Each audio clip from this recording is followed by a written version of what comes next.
Y ya estamos de regreso en Cuarto Oscuro, decisiones y consecuencias aquí en los estudios de Cosmovisión TV en Formosa. Y como decíamos al principio del programa, otro de los ejes temáticos en esta noche tiene que ver con la lucha contra la trata de personas en todo el país.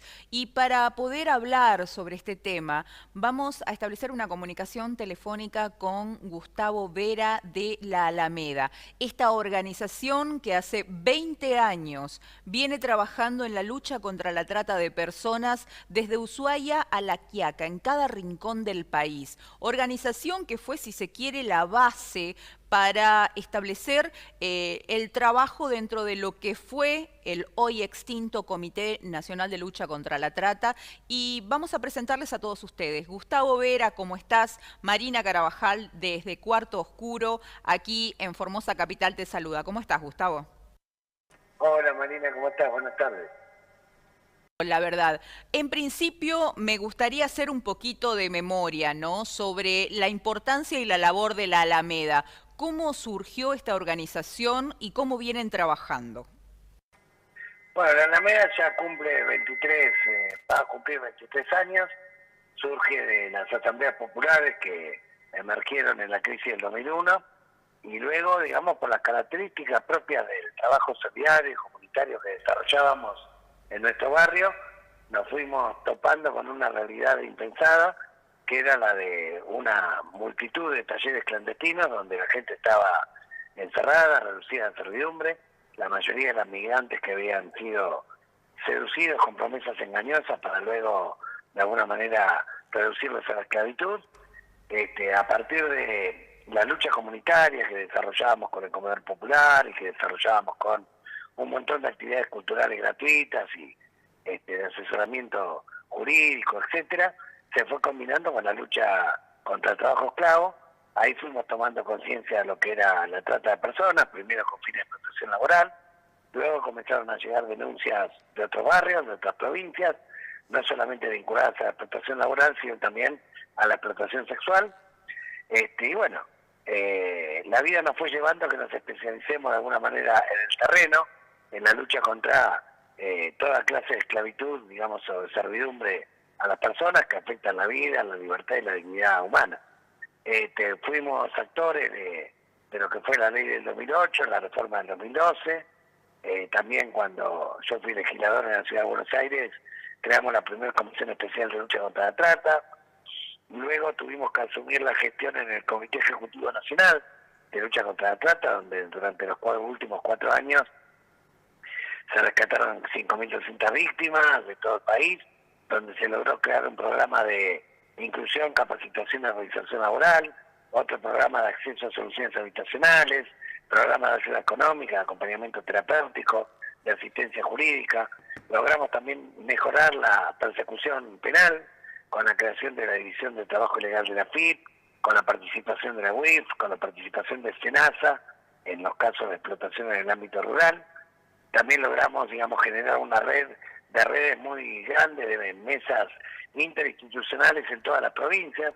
De hecho, en Formosa funcionaba una muy activamente, digamos que articulaba la compañera Soledad Shore, y así en todas las provincias, y sobre todo estamos trabajando también en el último tramo en armar mesas interinstitucionales binacionales o trinacionales en la frontera, ¿no? En la triple frontera habíamos armado una, habíamos hecho una primera reunión exploratoria en la frontera de Clorinda, Asunción de Anagua, habíamos avanzado bastante en lo que era Agua Blanca, Bermejo, digamos, Orán, y también bastante en lo que era Yacuiba, La Quiaca, digamos, en el norte de Jujuy.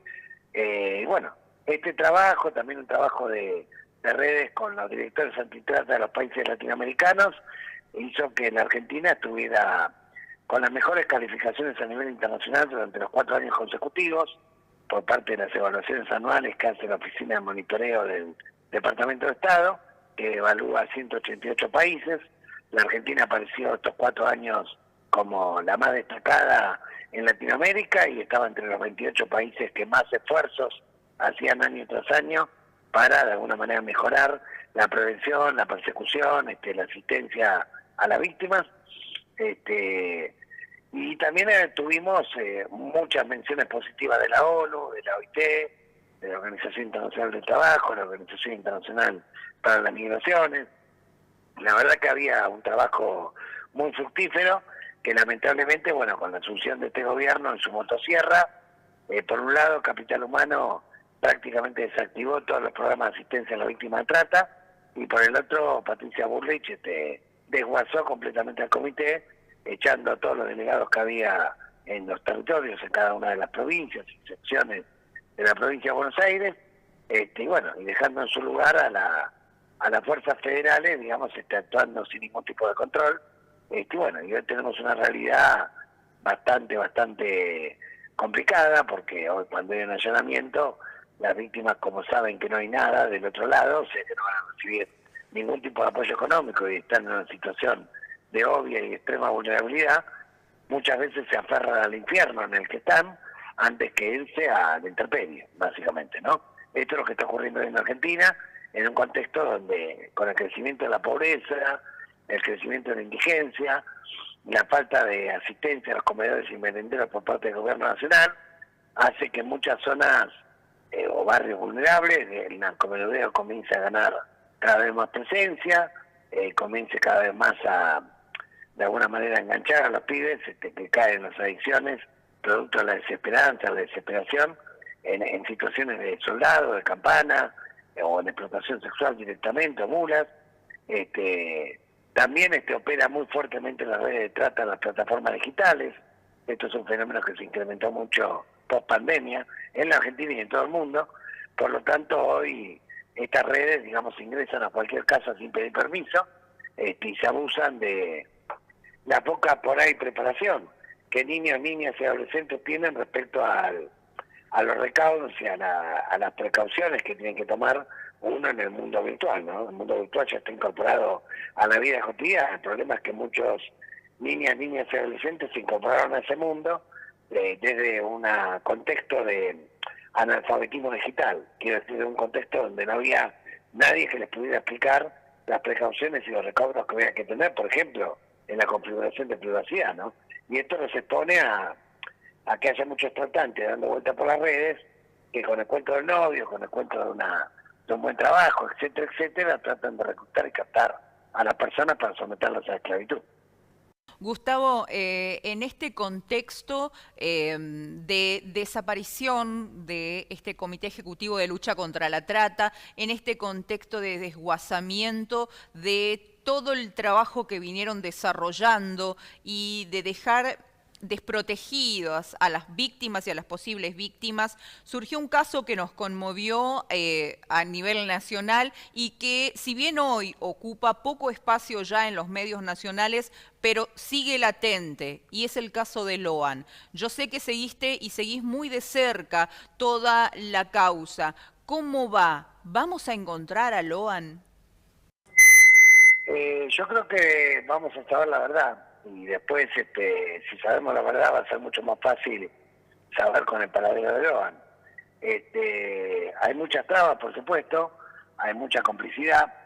Por empezar, ahí te das cuenta de la falta del comité en los primeros días de la búsqueda de Loan, porque las primeras 24 o 48 horas son clave, son las horas en que se tiene que aplicar rápidamente la alerta Sofía, el sistema de búsqueda de personas, en que se tienen que reemplazar las fuerzas de seguridad locales por fuerzas federales, por si hubiera alguna posible connivencia, en que se tienen que poner retenes rápidamente en el pueblo, en la provincia, y convocar a la alerta migraciones, a la Comisión de Regulación del Transporte, a la Comisión de Vialidad, y irradiar la foto por todos los medios de comunicación y lugares de concentración masiva.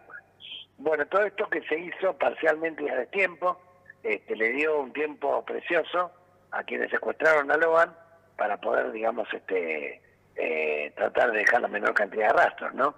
No obstante, lo que está claro es que el 9 de julio es una zona liberada para el narcomenudeo, liberada para la entrega de pibes a través de tutelas truchas, y bueno, y por eso no es casualidad que esté preso hoy el comisario, una funcionaria municipal muy importante que ocupó diversos cargos, incluso el de intendente en algún momento, y presidente del Consejo Deliberante, un capitán de navío. Tenés 3 funcionarios vinculados al Estado en un mismo pueblo, un pueblo muy chiquito, que están detenidos en este momento, y bueno, y sospechado de haber tenido que ver con la desaparición forzada de Loan. Y un entramado de narcotráfico que se extiende a lo largo de toda la ruta 123, de la ruta 12, un narcotráfico que deja mensajes aparte. Para nosotros el botín es un mensaje bien claro de la forma de actuar de los narcos. Habitualmente la trata no firma los delitos que comete, trata de actuar sigilosamente. El narcotráfico sí, cada vez que el narcotráfico comete algún atentado de algún tipo, trata de dejar alguna señal, algún símbolo que represente esto. Pensamos que el botín es uno, pensamos que la avioneta que apareció en Inti semanas después es otro también, y tiene que ver con un entramado que ya se venía desarrollando en los 8 años previos a la desaparición de Loan, en el pueblo de 9 de Julio, donde el narcomenudeo era muy intenso, y también el narcotráfico directamente por la ruta, ¿no? Porque es un pueblo que está cerca de Río Paraná, Río Uruguay, con salida de tipo frontera, y claramente era muy cercano a la hidrovía. Claramente era una de las zonas por donde el narcotráfico opera muy fuertemente. Esta semana, por ejemplo, quiero traerte a una situación que ocurrió esta semana aquí en la provincia de Formosa, cuando personal de gendarmería que realizaba un control a un micro que venía desde Asunción, detectó a unas ciudadanas extranjeras que podrían ser posibles víctimas de trata de personas. Hay 2 detenidos, una mujer paraguaya y un hombre colombiano también. Las rescatadas son mujeres de Colombia que iban con destino a Buenos Aires. Lo lamentable de todo esto, al margen de la situación que vivían las víctimas, es que hoy el gobierno nacional no las está asistiendo, como bien lo marcaste vos. Por suerte aquí en la provincia, la gente de derechos humanos que depende del gobierno provincial sí se hizo cargo de la contención de las víctimas. Pero qué bárbaro, ¿no?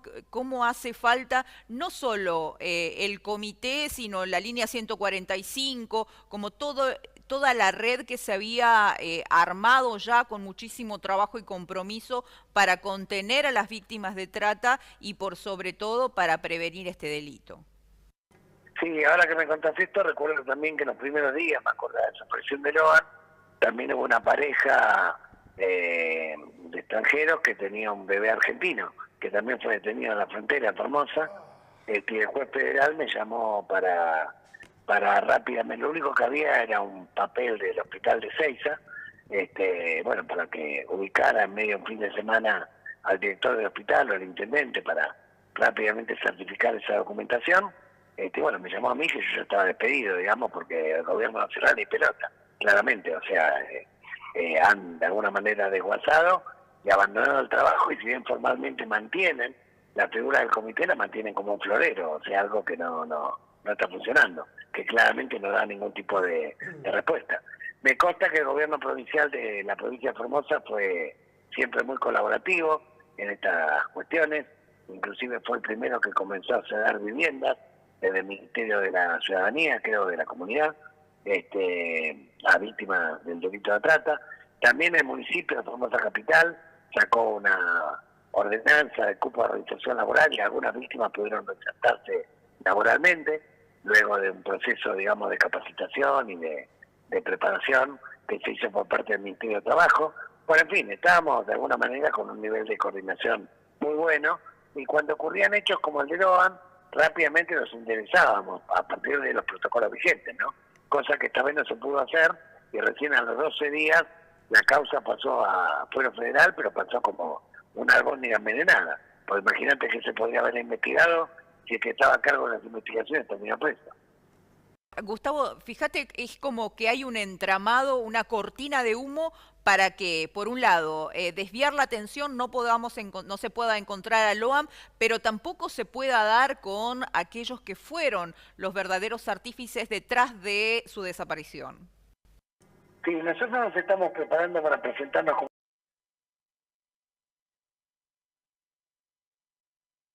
matrícula federal en la provincia para poder actuar.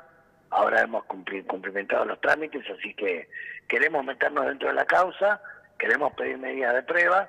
Tenemos varias hipótesis, pero sobre todo una bastante importante, que está vinculada al narcomenudeo, al narcotráfico, digamos, y a vinculaciones de familiares de Loan, digamos, con el narcotráfico y de personas que estuvieron en ese almuerzo.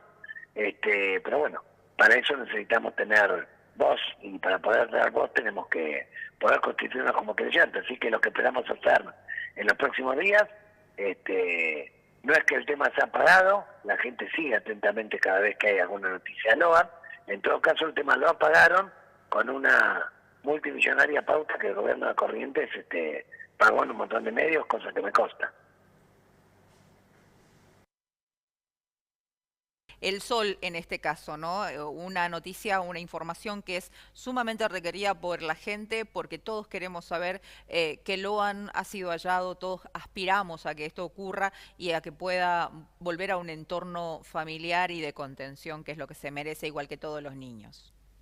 Sí, lo que está operando es un mecanismo, te quiero decir, no es que se apagó, la gente se desinteresó, sino que claramente cuando se habla del caso Loan, está prohibido hablar del gobernador Valdés, a pesar de la responsabilidad que tuvo en el encubrimiento agravado el día que intentaron plantar la mentira del accidente y la forzaron a la Aurelina a decir cosas que no tenían nada que ver con la realidad. También hay un senador, el senador Pellegrini, el abogado Codazzi, que no se lo cita testimonial. Hay unos cuantos perejiles, sobre todo los de la última camada, digamos que se los acusa de serias obstrucciones que en realidad no son ni una décima parte de lo que hicieron nosotros, los del poder. Y bueno, claramente todo este enmarañamiento, como diría el Papa Francisco, de la causa, que pretende condenarla al olvido, vamos a hacer un intento de desempolvarla a partir de que la Alameda pueda poder actuar como creyente. Ojalá que esto pueda pasar y entonces así se pueda avanzar definitivamente en esta causa y traer un poco de luz, ¿no? Porque como bien lo marcaste, Gustavo, hay un entramado de encubrimiento político, de presencia del narcotráfico, porque siempre, eso decían, ¿no? Que el narcotráfico siempre está relacionado, son como delitos primos y siempre van concatenados con el tema de la trata de personas. Exactamente, el crimen organizado no es que tiene profesiones o orientaciones vocacionales, sino que obviamente ejecuta aquellos delitos que le dan máxima rentabilidad según la geografía, según las características del lugar, según la oportunidad que tengan. Gustavo. Lo que sí tienen en común el crimen organizado es que para que pueda desarrollarse el crimen organizado tiene que haber zona liberada, y esto es lo que claramente se detectó en la localidad de 9 de julio, ¿no? Totalmente. Gustavo, un abrazo inmenso, muchísimas gracias por tu tiempo, por tu predisposición a atendernos a nosotros de Cuarto Oscuro, Decisiones y Consecuencias aquí en Formosa Capital. Un abrazo inmenso. No, gracias a ustedes, que tengan buenas tardes. Un abrazo. Así escuchábamos a Gustavo Vera, él es presidente de la Fundación Alameda, fue además presidente del Comité Nacional de Lucha contra la Trata, este comité ejecutivo que se abocó durante 4 años a luchar contra la trata de personas, a organizarse en cada punto del país donde le abrieron las puertas para coordinar el trabajo con los organismos estatales, municipales, con las fuerzas de seguridad, con las organizaciones, para poder hacer frente a este delito que es internacional, obviamente, y que como él lo marcaba también, ojo, que está muy ligado al narcotráfico, que está muy ligado a los poderes del gobierno y que además no puede operar con la libertad que lo hace si no hay zonas liberadas. Y si esto implica que si hay zonas liberadas es porque hay connivencia de las fuerzas, porque hay connivencia de las personas con poder como para hacerlo. Así que vamos a ver cómo sigue, no solo el tema de la trata de personas a nivel nacional, sin la existencia ya del comité, con esta reducción importantísima de personal en la línea 145, que es la línea habilitada para hacer las denuncias de trata de personas, por supuesto, también de servilismo o esclavitud. Así que hay que ver cómo sigue todo esto y cómo sigue la causa Loan. Desde aquí, desde Cosmovisión TV, en Cuarto Oscuro, Decisiones y Consecuencias, nos tenemos que despedir, pero los esperamos, por supuesto, el jueves próximo a partir de las 20 horas para nuevamente hablar sobre la realidad política que nos importa a todos, a ustedes y a nosotros. Hasta el jueves.